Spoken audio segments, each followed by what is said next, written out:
Манай улс анх удаага ой модоо нэгдсэн байдлаар 22 баг гарган тоолохоор болсон байна. Өмнө нь ойн тооллого хийдэг байсан ч 1 жилд 3-аас 4 аймгийн нутгийг хамруулан нийт нутгийн ой модыг 10-аас 15 жил тоолдог байжээ. Харин анх 1956 онд хуучнаар зөвлөлт толгойд улстай хамтран нэгдсэн тооллогыг хийж байсан маа. Монгол орны ойн сангийн хамгийн сүүлийн үеийн статистик мэдээгээр бол 18.5 сая гадал ба ойн сан бүхий газар хамаарч байгаа. Энэ маань одоо нэг ойн тухай хуулийн заасан ойн санд хамаарна гэсэн газруудыг тооцож үзээд гэсэн үг шүү дээ.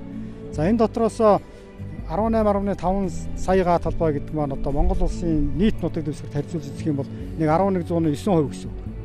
За энэ дотроос улс орнуудын ойн одоо өөрийнх нь одоо чадамжийг үнэлсэн тэр ойрхог чанар гэдэг үзүүлэлт байдаг. Энэ юу гэсэн үг вэ гэхээр ойн сан бүхий газарт байж байгаа яг хэвийн өсөлт сургалттай экологийнхоо одоо үүрэг ач холбогдлыг биелүүлж байгаа ойгоор бүрхэгдсэн талбай нь хэдийн бэ тэр ойн сан дотроос. Энэ хэмжээгээр тооцож гаргахад бол Монгол улсын хэмжээний ойрхог чанар бол 12.5 сая буюу нийт нутаг дэвсгэрийн 803%-ийг эзэлж байгаа.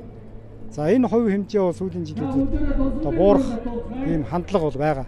Энэ юунаас болж яах вэ гэхээр нөгөө л ойн доройтол хомсдлоос л болж байгаа. Манай улсын хувьд 2011 оны 6 дугаар сард ойн доройтол хомсдлоос үүдэлтэй хүлэмжийн хийн ялгарлыг бууруулах олон улсын хөтөлбөрт нэгдсэн бөгөөд ойн хүлэмжийн хийн шингээлтийг судлан тус хөтөлбөрт мэдэгдснээр нэгдсэн үндэсний байгууллагаас тусгай санхүүжилт авах боломж бүрддэг байна. Ойгоо тоолно гэдэг чинь хэр ямар талбайг бүрхэж байгаа нийт газар нутгийн маань тийм ээ. За шилмүст байна уу, навчит байна уу? Одоо ямар төрлийн ой байна? За дээрээс нь хөрсийг бас бид нэр судална. Навч юмын судална. Тэгээд тэр шингээх чадвар гэдэг л дээ биомассын. Тэр нь одоо өөр амжилттай өөрчлөлттэй холбоотойгоор нүүрс зөрөгчийг хамгийн сайн шингээдэг нь бол ой.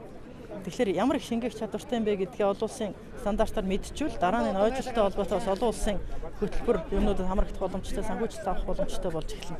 За тэгээд хаана ямар газар нь одоо төмөрт нэрвэгдсэн байна, хаана хортон шавьж нэрвэгдсэн, хаана одоо хөвшөрсөн байна, хаана залуу байна, хаана одоо шинээр ургасан байна гэд их нарийн мэдээлүүд ирнэ л дээ. Тэгээд энэ улс заяараа ингээд 22 баг гараад тооллого хийгээд тэгээд намар ирээд тэр бүх мэдээлэл чинь бас тусгай програмд орно.